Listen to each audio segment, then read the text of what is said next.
Welcome back to my channel. आज हम लोग एपिजेनेटिक्स के बारे में पढ़ेंगे।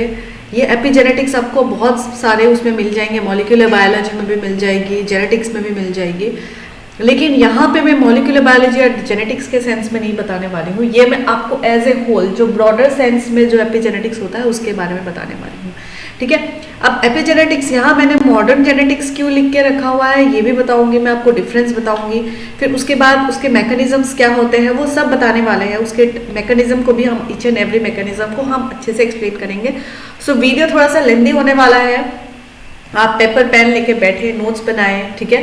और मैंने अपने दूसरे चैनल में भी यही एपिजेनेटिक्स टॉपिक का भी वीडियो बनाया हुआ है, सेम वीडियो है। आप चाहे तो मेरे दूसरे चैनल को सब्सक्राइब कर सकते हैं by the name of wise wave academy. मैं उसकी लिंक जो है डिस्क्रिप्शन में शेयर कर दूंगी, और मेरे बहुत सारे वीडियोस इस चैनल पे आप देख सकते हैं अगर ये चैनल आपके लिए है तो।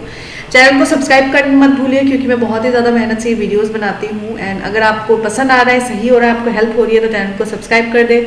ये पर्टिकुलर वीडियो अगर आपको पसंद आई है, एंड तक आप जज कर सकते हैं, एंड तक अगर सही रहा, सब कुछ समझ आया तो वीडियो को लाइक भी कर सकते हैं। कुछ भी सजेशन हो, कुछ पूछना है या कुछ, आप कमेंट सेक्शन में मेरे से कनेक्ट कर सकते हैं। There is my Telegram channel also, I have a Telegram channel, तो वहाँ पे you can follow me, will have a conversation. या कुछ डाउट हो या फिर कुछ भी हो आप उस चैनल पे जाके पूछ सकते हैं, ठीक है। चलिए without any wastage of time हम स्टार्ट करते हैं ये टॉपिक को। सो एपिजेनेटिक्स, यहाँ पे नाम आपको जेनेटिक्स दिख रहा है, ये तो पता हो गया है कि जेनेटिक्स है, मतलब कि यहाँ पे कुछ तो हो रहा है जो हमारा जीन्स रेगुलेशन ये सब के ऊपर होगा, ठीक है। अब ये मॉडर्न जेनेटिक्स में क्यों आया, क्योंकि इनिशियली जब हमने जेनेटिक्स या फिर मॉलिक्यूलर बायोलॉजी पढ़ा था तो उसमें हमने देखा था कि कोई अगर जीनोटाइप है तो वो क्या करती है, वो फिनोटाइप को कोड करती है, ठीक है, वो फिनोटाइप शो करती है।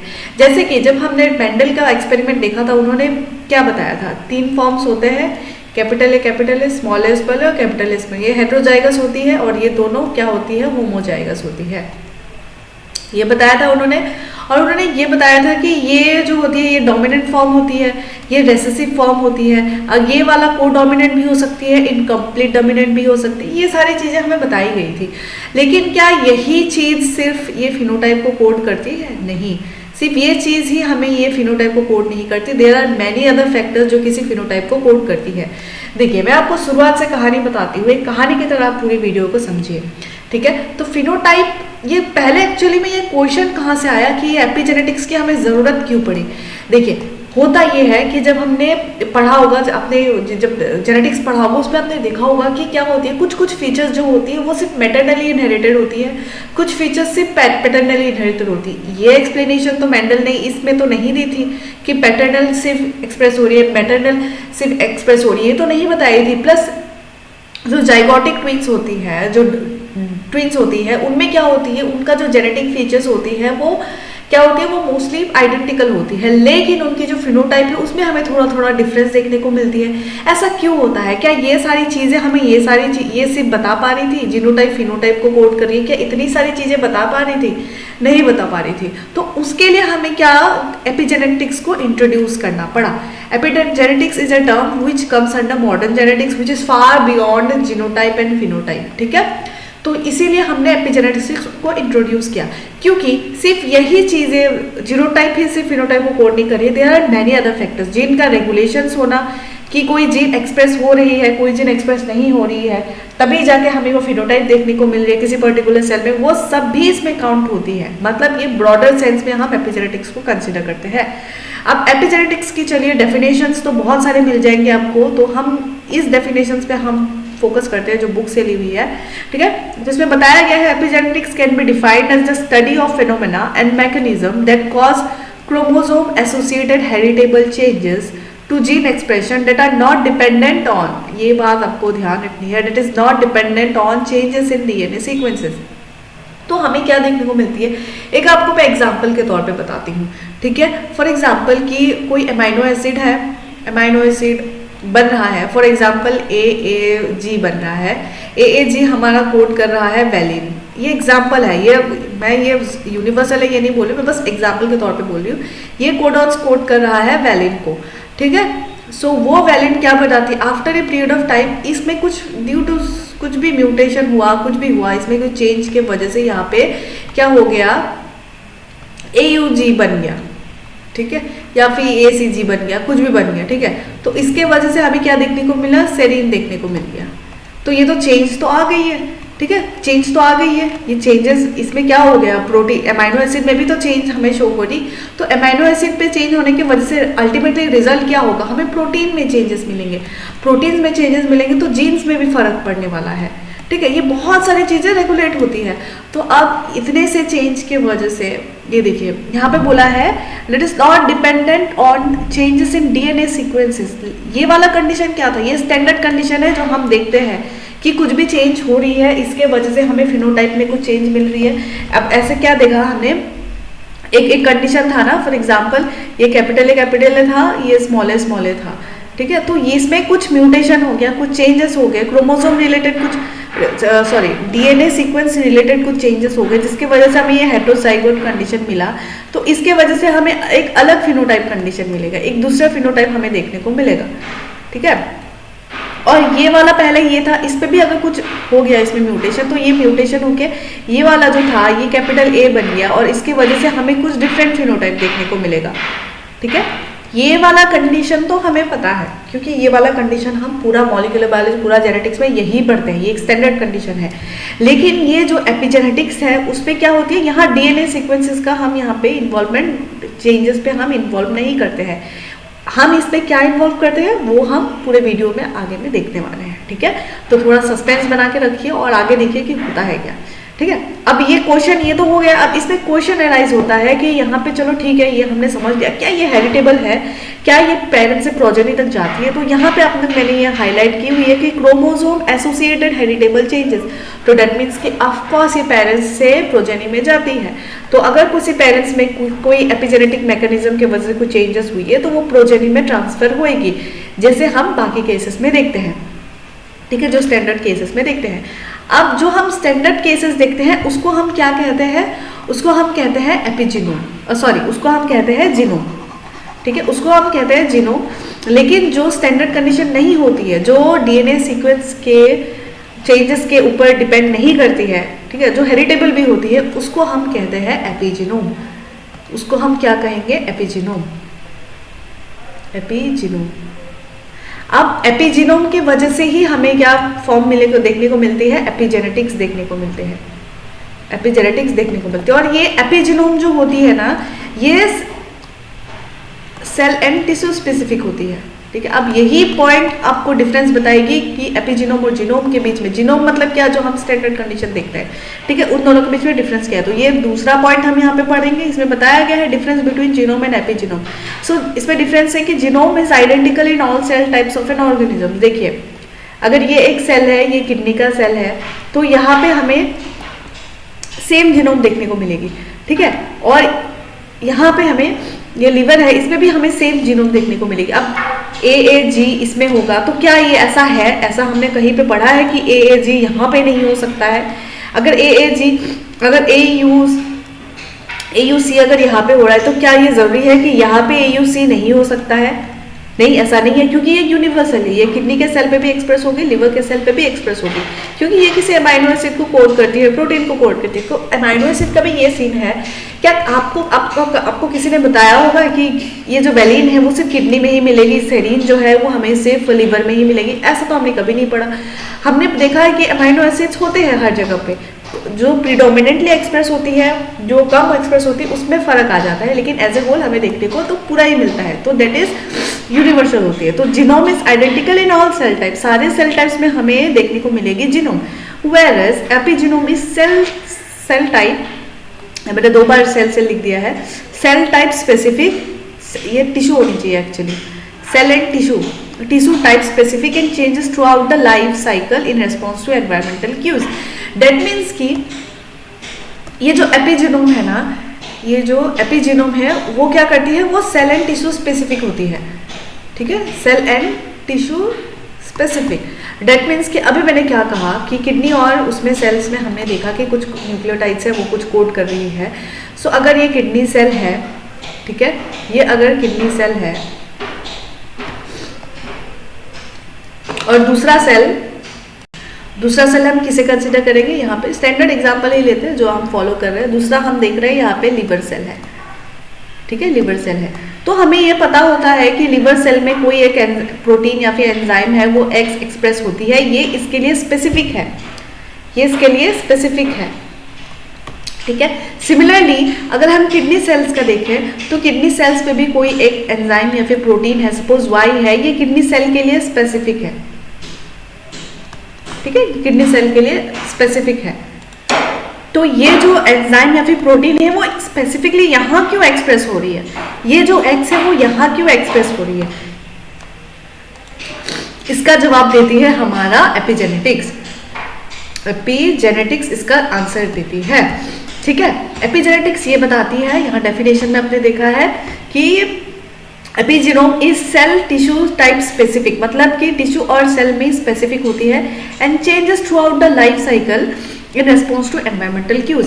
दैट मीन्स कि ये स्पेसिफिक होती है एंड प्लस अगर टेम्परेचर के वजह से कोई एक प्रोटीन किडनी सेल में एक्सप्रेस हो रही है, temperature for example temperature high करने पे कोई एक प्रोटीन एक्सप्रेस हो रही है, टेम्परेचर लो करने पे वही प्रोटीन का एक्सप्रेशन रुक जा रही है, तो फिर हम क्या कहेंगे, वो एनवायरमेंटल क्यूज के वजह से वो क्या होती है, इट चेंजेस, लाइक ये हमेशा ही परमानेंट नहीं रहती है, वो एनवायरमेंट की वजह से, एनवायरमेंट से रिलेट करके वो चेंज होती रहती है।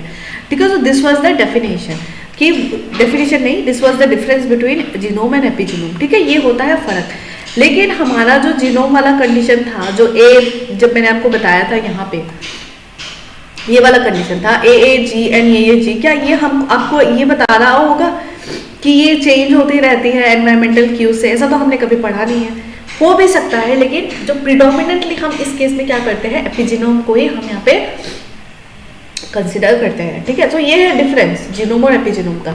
अब दोनों के बीच में सिमिलैरिटीज क्या है वो देखना है। देखिए, it can be transmitted to daughter cells by mitosis and future generation by meiosis. तो माइटोसिस और मियोसिस के थ्रू हमें फ्यूचर जनरेशन, जैसे मैंने इनिशियली कहा, इसके डेफिनेशन पे ही बता है कि क्रोमोसोम एसोसिएटेड हेरिटेबल चेंजेस, सो हेरिटेबल है दैट मीन्स कि इट कैन बी ट्रांसमिटेड, और यही कंडीशन हम जीनोम में भी देखते हैं और इसीलिए हम एपिजीनोम में भी यही कंडीशन देख सकते हैं। ठीक है, अब ये डायग्राम को एक्सप्लेन करती हूँ। ये डायग्राम अगर आपने समझ लिया, आपको समझ आ जाएगा एपिजीनोम का कॉन्सेप्ट। इस डायग्राम में आपने देखा होगा यहाँ पे फिनोटाइप लिखा हुआ है, फिर यहाँ पे जीनोटाइप और एपिजीनोम लिखा हुआ है। तो इसका ये सेंस है कि हमें कोई भी, पहले जीनोम में क्या कंसिडर करते थे, पहले जमाने में जो क्लासिकल जेनेटिक्स था उसमें क्या था कि कोई फिनोटाइप अगर है that is because of genotype, genotype की वजह से हमें कोई फिनोटाइप देखने को मिल रहा है। लेकिन जो मॉडर्न जेनेटिक्स है वो हमें ये बताता है कि फिनोटाइप हमें किस वजह से देखने को मिल रही है, फिनोटाइप हमें जीनोटाइप की वजह से भी देखने को मिल रही है, प्लस एपिजीनोम की वजह से भी देखने को मिल रही है। ठीक है, डिफरेंस एक और बात, जीनोटाइप और एपिजीनोम में डिफरेंस क्या होती है, ये यूनिवर्सल होती है, सेल स्पेसिफिक नहीं होती है, और एपिजीनोम क्या होती है, वो सेल स्पेसिफिक, सेल और टिश्यू स्पेसिफिक होती है। तो यहाँ पे आपने देखा होगा एपिजीनोम का भी कुछ रीजन ओवरलैप कर रहा है, जीनोटाइप का भी कुछ रीजन ओवरलैप कर रहा है, तो एज ए होल ये फिनोटाइप बना रहा है। ठीक है, तो यहाँ ये डायग्राम से हमने समझ लिया। अब आगे बढ़ते हैं, आगे हम देखते हैं कि एपिजेनेटिक्स के मैकेनिज्म क्या होते हैं, कि कैसे कैसे मतलब हम एपिजेनेटिक्स को रेगुलेट करते हैं, कि एक्चुअल में एपिजेनेटिक्स में होता क्या है, उसका करेक्ट सिस्टम में आता क्या है। ठीक है, तो उसमें हम ये तीन जो ब्रॉड है, ब्रॉडली हम ये तीनों को ही कंसीडर करते हैं, although there are many mechanism जिसके वजह से एपिजेनेटिक्स रेगुलेट होती है, तो ब्रॉडली हम ये तीनों को ही कंसीडर करते हैं। ठीक है, तो सबसे पहले हम देखते हैं, इसमें बताया गया है कि reversible modification of DNA by the addition और रिमूवल ऑफ मिथाइल ग्रुप्स। ठीक है, तो ये पहला वाला हम टर्म हम समझते हैं कि पहला वाला पॉइंट पे क्या बताया गया है। ठीक है, तो ये रहा, तो इस पे ये पहला पॉइंट है, reversible modification of DNA by addition और रिमूवल। देखिए यहाँ पे एडिशन और रिमूवल दोनों ही बताया गया है, किसका, मिथाइल ग्रुप का, ये आपको ध्यान देनी है। ठीक है, और that is reversible. Reversible question में कभी आपको दे दिया जाए कि एपिजेनेटिक्स नॉन रिवर्सिबल होती है, जो मॉडिफिकेशन होती है वो नॉन रिवर्सिबल होती है, क्या ऐसा है? नहीं, बिल्कुल नहीं, because we have seen that it is reversible by nature. ठीक है, एंड क्या ऑलवेज बाय एडिशन हम एपिजेनेटिक्स देख सकते हैं, एडिशन ऑफ मिथाइल ग्रुप, दो ही हम एडिशन और रिमूवल दोनों की तरफ से देख सकते हैं। ये आप खुद ही क्वेश्चन बना सकते हैं एमसीक्यू के तौर पे। चलिए, ये पॉइंट समझने से पहले आपको ये जानने की जरूरत है कि मिथाइलोम क्या होती है, मिथाइलेशन क्या होती है, और हेट्रोक्रोमेटिन। मिथाइलेशन आपको पता है, हेट्रोक्रोमेटिन, ये सब टर्म्स आपने सुनी होगी, लेकिन यहाँ पे एपिजेनेटिक्स में इनका सिग्निफिकेंस क्या है ये मैं आपको बताती हूँ, सो दैट आप स्मूथली आगे का जो प्रोसेस है वो इजीली समझ लीजिए। ठीक है, चलिए, मिथाइलोम किसे कहते हैं? अगर कोई जीन है, फॉर एग्जाम्पल ये सपोज हमारा डीएनए है, और ये डीएनए के इस पोजीशन पे अगर बहुत सारे हमने यहाँ पे मिथाइल ग्रुप के एडिशन वाले देख लिए हैं न्यूक्लियोटाइड, ठीक है। यहाँ पे बहुत सारे कंटिन्यूअस हमने 5 से 8 से 10 या फिर 10 से 15 अगर न्यूक्लियोटाइड्स के स्ट्रेच यहाँ पे देख लिया विच इज मिथाइलेटेड, तो एज ए होल हम इसको क्या कहेंगे, एज ए होल हम ये पूरे इस पोर्शन को हम कहेंगे मिथाइलोम, ठीक है, मिथाइलोम कहेंगे। और ये यूजुअली हमें किस पे देखने को मिलती है, हमें ऐसा साइटोसिन में देखने को मिलती है, कॉमन है, इसीलिए कॉमन टर्म्स को ही हम बताएंगे। एडेनिन हमें ये इस पे हमें देखने को मिलती है, ठीक है। अब इतना समझ लिया मिथाइलोम का। और उसके बाद बढ़ते हैं कि मिथाइलेशन का मतलब यहाँ पे क्या है। Methylation is all about addition and removal of addition of नाम से ही पता चल रहा है, एडिशन ऑफ मिथाइल ग्रुप, ठीक है। मिथाइल ग्रुप का एडिशन की वजह से हमें क्या देखने को मिलती है, मिथाइलेशन। अब यहाँ पे मिथाइलेशन बता रही हूँ तो इसमें आपको ये भी जानने की जरूरत है कि यहाँ पे रोल सीपीजी आइलैंड का भी होता है, ठीक है। ये मैं आपको बता रही हूँ कि सीपीजी आइलैंड का भी रोल होता है। अब ये जो डायग्राम है ना, ये जो डायग्राम में आपको रूल्स पता चलने वाले हैं कि इसमें सीपीजी आइलैंड का क्या है, ये टर्म कहाँ से आ गया अचानक से, ठीक है। तो अभी मैंने आपको बताया मिथाइलेशन साइटोसिन और एडेनिन में मोस्ट प्रिडोमिनेटली होता है। तो अब ऐसा होता है तो यहाँ पे सीपीजी आइलैंड ग्वेनिन हो गया, तो यह सीपीजी आइलैंड पे क्या हो गया, यहाँ पे हम मिथाइलेशन देख सकते हैं, साइटोसिन पे हम यहाँ पे मिथाइलेशन देखते हैं। तो क्या होती है यहाँ पे आप देखिए, ये हमारा रहा ट्रांसक्रिप्शन यूनिट है, ये वाला पोर्शन हमने प्रोमोटर कंसिडर कर लिया है, ठीक है, प्रोमोटर है। तो ये प्रोमोटर का जो सपोज ये ट्रांसक्रिप्शन यूनिट है, ठीक है, यहाँ पे इसके जो अपस्ट्रीम है ना, यहाँ पे हमने देखने को मिलता है कि प्रोमोटर में हमें देखने को मिलता है कुछ सीपीजी आइलैंड्स देखने को मिलती है। तो अगर लॉट्स ऑफ सीपीजी आइलैंड्स हमें देखने को मिले तो हम उसको क्या कहेंगे, मिथाइलोम कंसिडर करेंगे। अभी मैंने आपको बताया था कि यहाँ पे मिथाइलोम दिखेगी, ठीक है। तो ये रहा सीपीजी आइलैंड। अगर सीपीजी आइलैंड यहाँ पे है तो यहाँ पे मिथाइलेशन होगी, ये साइटोसिन पे मिथाइलेशन हो गया। मिथाइलेशन कौन कर रहा है, मोस्टली एक एंजाइम बहुत ही फेमस है, ये रहा वो एंजाइम, ठीक है, डाइन्यूक्लियोटाइड मिथाइल ट्रांसफर, ये जो बहुत ही फेमस एंजाइम है। और इसमें मिथाइल ग्रुप का डोनेट करने वाला मोस्टली हमें बायोलॉजी में जो लाइफ साइंस है उसमें एक ही डोनर हमें बहुत ही ज़्यादा कॉमनली मिलता है, दैट इज SAM, ठीक है, SAM, S adenosyl methyl transferase, ठीक है। ये हो गया हमारा बहुत ही कॉमन टर्म। अब यहाँ पे हमें देखने को मिलता है कि साइटोसिन पे हमें हमेशा मिथाइल ग्रुप के एडिशन यहाँ पे देखने को मिलता है इन केस ऑफ सीपीजी आइलैंड। तो प्रोमोटर में या फिर प्रोमोटर के अपस्ट्रीम में हमें ऐसे कुछ आइलैंड्स देखने को मिलती है। अब इसके आगे मैं आपको बताती हूँ कि इसमें क्या होती है कि ये जो सीपीजी आइलैंड है ना, अब देखिए यहाँ पे मैंने आपको बताया था reversible modification of DNA by addition और रिमूवल ऑफ मिथाइल ग्रुप्स। तो ऑब्वियसली यहाँ पे एडिशन और रिमूवल बताया गया है, तो किस में होगा ये, ऑब्वियसली सीपीजी आइलैंड का सी में होगा, ठीक है, ये सी में होगा हमारा मिथाइलेशन। अब रिमूवल भी होगा और एडिशन भी होगा, तो इसके वजह से हमें ये डायग्राम मिलती है, ठीक है, ये डायग्राम मिलती है। अब ये डायग्राम मिलते पे हमें क्या देखा, यह जो येलो कलर है ना, ये आपको मिथाइलेटेड कंडीशन बता रही है और ये सीपीजी आइलैंड बता रही है। ये सर्कल वाला सीपीजी आइलैंड बता रही है, लेकिन ये मिथाइलेटेड नहीं है, ये अनमिथाइलेटेड कंडीशन है, ये अनमिथाइलेटेड कंडीशन है, ओके। सो ये अनमिथाइलेटेड है। अब जो रूल है वो ये है कि मिथाइलेटेड कंडीशन में, मैं ये स्लाइड थोड़ा सा क्लियर कर लेती हूँ, it's getting very messy, okay. तो आपको पता होगा कि मिथाइलेशन, डीमिथाइलेशन, एसिटाइलेशन, फॉस्फोराइलेशन, ये सारे रूल आते हैं जब आप रेगुलेशन करते हैं, ठीक है। तब अब हमने देखा कि इस केस में अगर यहाँ पे मिथाइलेशन हो रहा है, यहाँ पे हमें मिथाइल ग्रुप का एडिशन मिल रहा है, तो अगर मिथाइलेशन है तो हमें ट्रांसक्रिप्शन यहाँ पे जो जीन है ना वो ऑफ देखने को मिलती है, ट्रांसक्रिप्शन ये ऑन नहीं होती है। अगर यहाँ पे अनमिथाइलेटेड कंडीशन है तो फिर यहाँ पे हमें क्या मिलती है, ऑन मिलती है ट्रांसक्रिप्शन। अब ऑन और ऑफ हो रही है, अगर ट्रांसक्रिप्शन यहाँ पे ऑफ है तो क्या हमें कोई पर्टिकुलर प्रोटीन देखने को मिलेगी इन फ्यूचर में बाय ट्रांसलेशन। ट्रांसक्रिप्शन ही ऑफ हो रही है, जीन्स ही नहीं एक्सप्रेस हो रही है, तो क्या हमें वो प्रोटीन फॉर्म होती हुई दिखेगी, नहीं दिखेगी। और प्रोटीन से हमें क्या मतलब था कि ये टिश्यू स्पेसिफिक जो चीज़ें थी, टिश्यू स्पेसिफिक जो वाई था, टिश्यू स्पेसिफिक जो एक्स था, क्या ये एक्सप्रेस होगी, ये एक्सप्रेस नहीं होगी, ये एक्सप्रेस नहीं होगी, इनको रोक दिया जाएगा, ठीक है, ये एक्सप्रेस नहीं होगी, ये मिथाइलेटेड कंडीशन में मिलेगी। एंड देन अनमिथाइलेटेड कंडीशन में हमें ये देखने को मिलती है कि ये ऑन है, दैट मीन्स कि यहाँ जो टिश्यू स्पेसिफिक कंडीशन थी, ये जो टिश्यू स्पेसिफिक कंडीशन जो किडनी में वाई एक्सप्रेस हो रही थी और लिवर में एक्सप्रेस हो रही थी, ये हमें ठीक है। तो यहाँ पे क्या बताया गया है कि किडनी पे हमें वाई देखने को मिलेगी और लिवर में हमें एक्स देखने को मिलेगी, या टिश्यू स्पेसिफिक वे में ये एक्सप्रेस हो जाएगी, ठीक है। तो इसी को रोकती है। अब इसे मतलब बताती हूँ आपको सीन यहाँ पे क्या होती है। देखिए किडनी, मैंने आपको बताया अभी, किडनी पे क्या हो रही है, एक्स एक्सेस हो रही है, ठीक है, जिसकी वजह से हमें देखने को मिलती है वो पर्टिकुलर एंजाइम या फिर पर्टिकुलर प्रोटीन वर्क करती हुई सिर्फ किडनी पे ही मिलती है। किडनी पे अगर वाई है उसको हम रोक देंगे। कैसे रोकेंगे? इसकी ट्रांसक्रिप्शन को ऑफ करेंगे। कैसे करेंगे? मिथाइल ग्रुप की एडिशन की वजह से मिथाइलेशन कर देंगे, जिसके वजह से ये वाई बंद हो जाएगा और जिसके वजह से सिर्फ एक्स एक्सप्रेस होगा और जिसके वजह से हम किडनी स्पेसिफिक हमें प्रोटीन देखने को मिलेगी।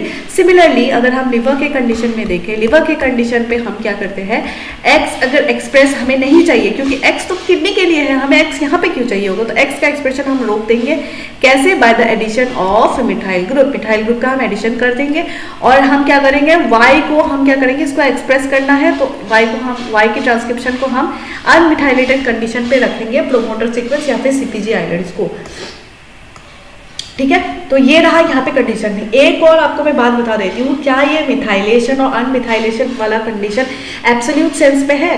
मेरा क्वेश्चन ये है, एब्सोल्यूट सेंस का मतलब ये है कि क्या ये मिथाइलेशन होने पे ही, क्या ये हमेशा मिथाइलेशन होने पे ही वो रोकेगी ट्रांसक्रिप्शन को, ऑफ करेगी, या फिर अनमिथाइलेशन होने के वजह से वो ऑन करेगी? क्या ये एब्सोल्यूट सेंस पे ये हमेशा ही होती है? नहीं, ऐसा नहीं होती, क्योंकि हम ये भी कंसीडर करते हैं कि मिथाइलेशन किस ग्रुप में हो रही है, किस रेसिड्यू पे हो रही है, कितना group of methyl add group, जो मिथाइल ग्रुप कितना ऐड हो रहा है उस पर भी डिपेंड करता है ट्रांसक्रिप्शन ऑन होगा या ऑफ होगा। तो हमेशा ये जरूरी नहीं है कि अनमिथाइलेटेड पे, देखिए नो डाउट अनमिथाइलेटेड पे ऑन होगा, लेकिन अगर मिथाइलेटेड पे देखेंगे तो ऐसा हमेशा नहीं है कि अगर मिथाइलेटेड है तो वो ऑफ रहेगी। अगर मिथाइलेटेड है ऑन भी हो सकती है। किस केस में? अगर वो प्रॉपर रेसिड्यू पे वो क्या करेगी, वो मिथाइल ग्रुप को ऐड करेगी। हम आगे देखेंगे, नेक्स्ट स्टेप पे देखेंगे, ठीक है। सो इतना तक तो आपको समझ आ गया है कि मिथाइल ग्रुप का ऐसे सीन बना है, अनमिथाइल ये वाले ग्रुप बना है। तो यहाँ पे हमने मिथाइलेशन का बात बता दिया। अब यहाँ पे एक और टर्म यहाँ पे मैंने आपको बताया कि देखिए ये इटसेल्फ, ये जो मैंने आपको अभी जो फिनोमेना समझाई है, ये जो प्रोसेस समझाई है, ये इटसेल्फ आपको ये पॉइंट नंबर 1 जो मैकेनिज्म है ये एक्सप्लेन कर रही है, that is reversible modification of DNA by the addition और removal of methyl group. Removal और एडिशन ऑफ मिथाइल ग्रुप की वजह से हमें यहाँ पे चेंजेस मिलती है। ये पॉइंट 1 नंबर तो एक्सप्रेस, ठीक है, एक्सप्लेन हो गया है। अभी हमें पॉइंट 2 पे जाना है। तो पॉइंट 2 पे जाने से पहले मैं आपको ये हेटेरोक्रोमेटिन का बताती हूँ। ये हेटेरोक्रोमेटिन इतना हमें, आप अगर एपिजेनेटिक्स का अगर आप डेफिनेशन बुक में कहीं पे भी मॉडिफिकेशंस पढ़ेंगे ना, आपको ये हेटेरोक्रोमेटिन बड़ा परेशान करने वाला है कि वाई हेटेरोक्रोमेटिन। अगर आपको पता है, आपका कॉन्सेप्ट क्लियर है तो बहुत अच्छी बात है, लेकिन अगर नहीं पता है तो मैं आपको बता देती हूँ कि हेटेरोक्रोमेटिन का यहाँ पे क्या रोल है, ठीक है। ओके, सो यहाँ पे मैं आपको बताती हूँ 2 कंडीशन होती है, आप कौन सा चूज करेंगे मुझे बताइएगा, ठीक है। 2 फैंस हैं, ठीक है। एक फैन को आप या तो ऑन कर सकते हैं और या तो ऑफ कर सकते हैं, और एक दूसरा फैन है जिसको आप ऑन भी कर सकते हैं, ऑफ भी कर सकते हैं, जो नॉर्मली हमारे घरों पे होती है। तो आप कौन सा फैन प्रेफर करेंगे? आप ये वाला फैन प्रेफर करेंगे, क्योंकि आप गर्मी में क्या करेंगे, इसको ऑन कर देंगे, और सर्दी में इस चीज को क्या कर देंगे, आप ऑफ कर देंगे। आपके हाथ पे होगा, आपकी मर्जी पे होगा, आपको कितना टेम्परेचर चाहिए एंड एवरीथिंग। अगर कोई फैन है जिसको जो सिर्फ कंटिन्यूसली ऑन ही रहता है, कंटिन्यूसली ऑफ ही रहता है, तो क्या आप इसको प्रीफर करेंगे? ऑफकोर्स नहीं करेंगे, हम इस पॉइंट पे ये फैन को प्रीफर करेंगे। तो ऐसा ही कंडीशन हेटेरोक्रोमेटिन और क्यूक्रोमेटिन के साथ है। अब मैं आपको बताती हूँ कि हेटेरोक्रोमेटिन का स्ट्रक्चर्स आपको अगर डिफरेंस पता है तो बहुत अच्छी बात है, नहीं तो मैं थोड़ा सा आपको लाइटली थोड़ा सा आइडिया बता देती हूँ। यहाँ मैं पूरा हेटेरोक्रोमेटिन और क्यूक्रोमेटिन का डिफरेंस आपको एक्सप्लेन नहीं करने वाली हूँ, बस स्लाइड से आपको डिफरेंस बताने वाली हूँ, ठीक है। सो हेटेरोक्रोमेटिन में क्या होती है, ये कॉम्पैक्ट रहती है। हेटेरोक्रोमेटिन बहुत ही ज़्यादा कम्पैक्ट रहती है, वेरएस ये तो हाँ ठीक है, हेटेरोक्रोमेटिन पहले बता लेती हूँ। तो हेटेरोक्रोमेटिन बहुत ही कम्पैक्ट रहती है, जिसकी वजह से अगर हम इसको कॉम्पैक्ट वाला फॉर्म अगर कंडेंस कर दे, अगर इसको थोड़ा सा खोल दे, तो यहाँ पे क्या हो जाएगी, हमें ट्रांसक्रिप्शन ऑन होते हुए दिखेगी। क्यों देखेगी? अगर ये खुला खुला सा है, सब कुछ अगर खुला खुला सा है। हेटेरोक्रोमेटिन रीजन आपको पता होगा, ऐसे करके क्रोमोसोम होती है, यहाँ पे होती है ऐसे यूक्रोमेटिन, ये वाला पोर्शन होती है हेटेरोक्रोमेटिन, ठीक है। ये जो शेडेड पोजीशन है हेटेरोक्रोमेटिन होती है।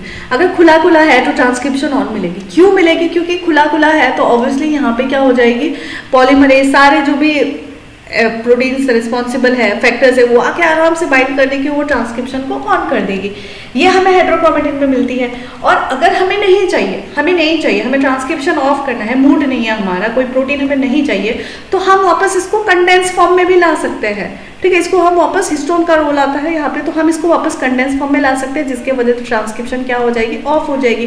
डेट मीन्स कि ये एक रेगुलेटेड वे में चल रहा है, डेट मीन्स रेगुलेटेड वे में चल रहा है, डेट मीन्स ये हमारे लिए फेवरेबल है। ठीक है, फेवरेबल है। लेकिन इन केस ऑफ यूक्रोमेटिन क्या होती है, मैं आपको बताती हूँ। यूक्रोमेटिन में ये हमेशा जो होती है, ये अनकंडेंस फॉर्म में रहती है, कंपैक्ट फॉर्म में नहीं रहती है, हमेशा ऐसे खुली खुली रहती है। तो क्या हम इसको रेगुलेट कर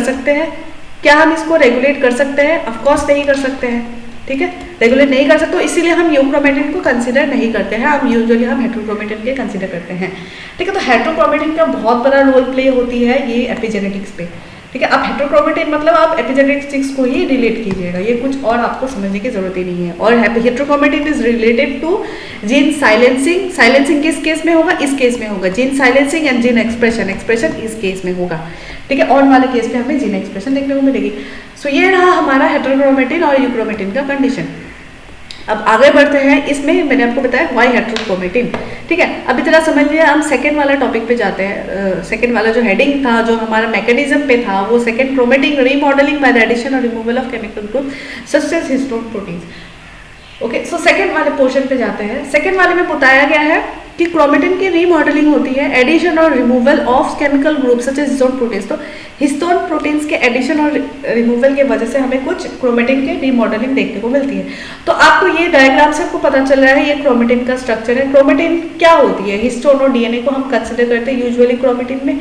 तो आपको पता होगा कि जो हिस्टोन प्रोटीन्स होते हैं वहां पे मॉडिफिकेशंस होते हैं। तो हिस्टोन में आपको क्या पता चलता है? ए फॉर्म आता है, बी फॉर्म आता है, 3 and 4 आता है। इन सब में हमें रीमॉडलिंग देखने को यूजुअली मिलती है। तो इसी हिस्टोन, ये जो येलो कलर है ये हिस्टोन है। ठीक है, तो ये हिस्टोन में ही आपको यहाँ दिख रहा होगा, यहाँ मिथाइल ग्रुप दिख रहा है, यहाँ पे मिथाइल ग्रुप दिख रहा है, यहाँ मिथाइल, ये सारे मिथाइल ग्रुप दिख रहा है। और ये वाला जो स्टेट है ये कंडेंस्ड स्टेट है। तो हमने अभी बताया कंडेंस स्टेट में क्या होगी? जीन साइलेंसिंग होगी, तो जीन चुपचाप रहेगा, यहाँ एक्सप्रेस नहीं होगा, प्रोटीन नहीं बनेगा। अब यही कंडीशन जब हम डीकंडेंस स्टेट पे देखते हैं तो यहाँ पे हमने क्या देखा? जीन का एक्सप्रेशन होते हुए हमें दिखेगा। सो क्या होता है ये सब, ये चेंजेस क्रोमेटिन का यहाँ पे रीमॉडलिंग बताया गया है। क्रोमेटिन रीमॉडलिंग में एडिशन और रिमूवल ऑफ केमिकल ग्रुप्स। तो यहाँ एडिशन और रिमूवल की वजह से हमें देखने को मिलती है। अब यहाँ पे मैं बताती हूँ आपको कि इस कंडीशन में आपने देखा मिथाइल ग्रुप ऐड हो रही है। तो हमें क्या पता है, हमें क्या बताया गया था इनिशियल स्टेप पे कि अगर मिथाइल ग्रुप ऐड हो रही है डेट मीन्स कि हमें क्या मिलती है? हमें ऑफ मिलती है। ठीक है, ट्रांसक्रिप्शन हमें ऑफ मिलती है। अब मिथाइल ग्रुप इस केस में तो समझ आ गया कि ये ऑफ है, लेकिन इस डायग्राम में भी हमने देखा कि यहाँ पे भी मिथाइल ग्रुप है, ये तो इसको तो ऑफ होना चाहिए था, ये क्यों एक्सप्रेस हो रहा है? यहाँ जीन एक्सप्रेशन क्यों दिखाया गया है?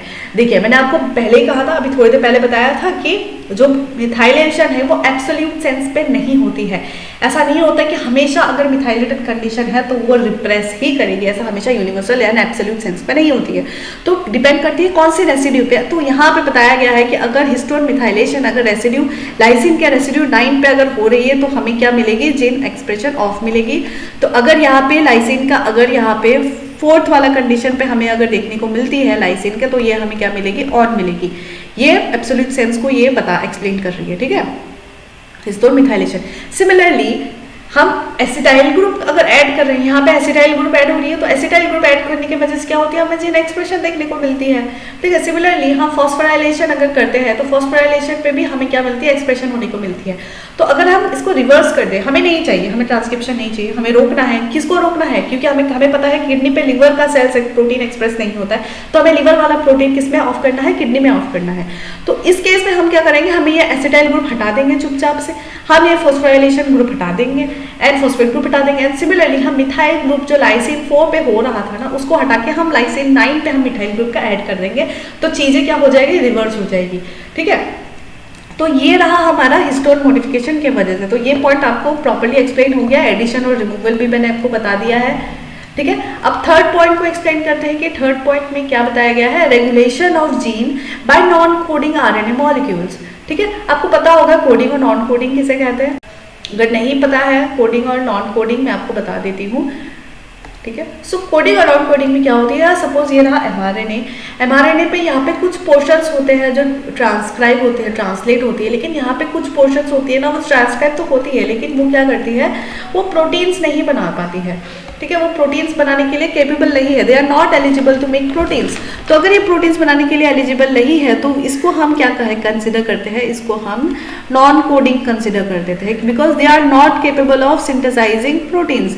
तो सिमिलरली यही एमआरएनए पे अगर कुछ पोर्शंस हैं, मैं दूसरे कलर लेती हूँ, ठीक है। अगर ये दूसरा पोर्शन है जहाँ पे ये वाला पोर्शन ट्रांसक्राइब हो रहा है, ट्रांसक्राइब होके क्या बताता है, ये प्रोटीन बना रहा है, ये प्रोटीन बना रहा है, तो इसको हम क्या कहेंगे, कोडिंग आरएनएस कहेंगे, कोडिंग आरएनए कहेंगे। अब नॉन कोडिंग के कुछ एग्जांपल्स होते हैं, एमआईआरएनए, बहुत सारे एग्जांपल्स हैं, फिलहाल मैं आपको इन सब का ही बता रही हूँ, इतना कॉम्प्लिकेट क्यों करना, ठीक है। सो ये वाला सीन होती है। अब यहाँ मैंने आपको क्या बताया, इस पिक्चर में आपने क्या देखा, यहाँ पे regulation bye non coding RNA. अब नॉन कोडिंग आरएनए की वजह से यहाँ पे रेगुलेशन कैसे हो रही है वो हमें देखनी है, ठीक है। तो इसी डायग्राम को मैं थोड़ा सा एक्सप्लेन कर देती हूँ, ये इरेजर, ठीक है। तो मैं बताती हूँ यहाँ पे, ये आपको पता चल गया ग्रीन वाला पोर्शन प्रोटीन बना पा रही है। तो फॉर एग्जाम्पल कि ये नॉन कोडिंग आरएनए है, ये नॉन कोडिंग आरएनए है, ये एमआईआरएनए है, फॉर एग्जाम्पल एमआईआरएनए है, ठीक है। सो ये कोडिंग आरएनए है। सो ये कोडिंग पे भी क्या हो जाएगा, कोडिंग पे हमें दिखेगा इसका आरएनए एमआरएनए एक्सप्रेस हो रहा है। सो ये एमआरएनए क्या करेगी, ये बदमाश है, ये बगल वाले को जाकर रोक देगी, ठीक है, बगल वाले को रोक देगी। और बगल वाले को रोकेगी कैसे, यहाँ पे आके ये जाके ये बाइंड कर जाएगी। तो ऑब्वियसली ये ऐसे हो रहा है, ये इसको रोक रही है, तो प्रोटीन इसमें भी नहीं बनेगी, प्रोटीन इसमें भी ये रोक लगा देगी, ठीक है। सो ऐसे करके हम रेगुलेशन करते हैं। प्रोटीन से क्या है, अगेन हम किडनी स्पेसिफिक प्रोटीन्स की बात कर रहे हैं, लिवर स्पेसिफिक प्रोटीन्स की बात कर रहे हैं। तो ऐसे ही हमने क्या देखा, ये नॉन कोडिंग वाला पोर्शन देख लिया। तो एक और क्वेश्चन यहाँ पे अराइज होती है कि नॉन कोडिंग वाला तो समझ आ गया, लेकिन यहाँ पे क्या हमेशा ये ऐसे ही रेगुलेट करती है, क्या हमेशा ये इसके साथ बाइंड करके ही ऐसे रेगुलेट करती है, नहीं। नॉन कोडिंग का एक और टाइप्स होती है, जैसे कि शॉर्ट हो गई और हो गए लॉन्ग नॉन कोडिंग आरएनएस होती है हमारा, ठीक है। तो लॉन्ग वाले जो होती है ना, वो एंजाइम्स को इनहिबिट करती है, एंजाइम्स को इनहिबिट करती है, उस एंजाइम्स को इनहिबिट करती है जो एंजाइम्स ट्रांसक्रिप्शन ऑन या फिर ट्रांसक्रिप्शन ऑन करने पे वो क्या करती है, रिस्पॉन्सिबल होती है। ट्रांसक्रिप्शन ऑन करने वाले जो एंजाइम्स होते हैं उनको वो इनहिबिट करती है, ठीक है, जिसके वजह से हमें ये देखने को मिलती है। और शॉर्ट वाली क्या होती है आपको पता ही है, अभी जाके उधर जाके बाइंड कर दिया और उधर जाके उसने प्रोटीन के एक्सप्रेशन को रोक दिया। तो ये काम था शॉर्ट का, और लॉन्ग का काम था वो एंजाइम्स को जाके रोकना, ठीक है। तो ये रहा ये 3 मैकेनिज्म्स जो हमने देखा अभी एपिजेनेटिक्स का। आई जस्ट होप आपको क्लियर हो गई हो कि व्हाट इज एपिजेनेटिक्स एंड हम इसको क्यों कंसिडर करते हैं, क्यों पढ़ते हैं एपिजेनेटिक्स, का सिग्निफिकेंस क्या है। तो रिसेंटली आपको रिसर्च पेपर्स इस पर बहुत मिल जाएंगे, अगर आप ढूंढेंगे डायबिटीज़ के लिए या फिर कैंसर के लिए, आपको बहुत सारा रिसेंट जो है इस पर रिसर्च हो रहा है। रिसर्च पेपर जाके पढ़ सकते हैं, गूगल पे जाइए, गूगल स्कॉलर पे जाइए, आपको बहुत सारे मिल जाएंगे, आप वहाँ पे और भी डिटेल्स में आप जान सकते हैं। वैसे एपिजेनेटिक्स के बहुत भी ज़्यादा डेफिनेशंस होते हैं, आप देख सकते हैं अपने एंड से, लेकिन यहाँ मैंने आपको कॉन्सेप्ट बता दिया है कि व्हाट इज एपिजेनेटिक्स। बहुत उधम मचा रखी है इसने, क्वेश्चंस बहुत आते हैं इसमें से, तो आपको कॉन्सेप्ट जानने की ज़रूरत है, ठीक है। आई जस्ट होप आपको ये वीडियो हेल्पफुल रही है, ठीक है। इसका मैं कोशिश करूँगी, इसका मैं PDF आपको टेलीग्राम चैनल जो है मेरा उसमें आपको अवेलेबल करवा दूँ नोट्स, ठीक है। So that's all for today, thank you so much for watching. आई सो मेरे दूसरे चैनल को आप फॉलो सब्सक्राइब करने मत भूलिए, डेफिनेटली ये मुझे बहुत ही ज़्यादा हेल्प करने वाली है। आपका सब्सक्राइब करना मेरे लिए बहुत ज़्यादा मोटिवेटिंग होती है, ठीक है। So that's all for today, thank you so much for watching guys and have a nice day.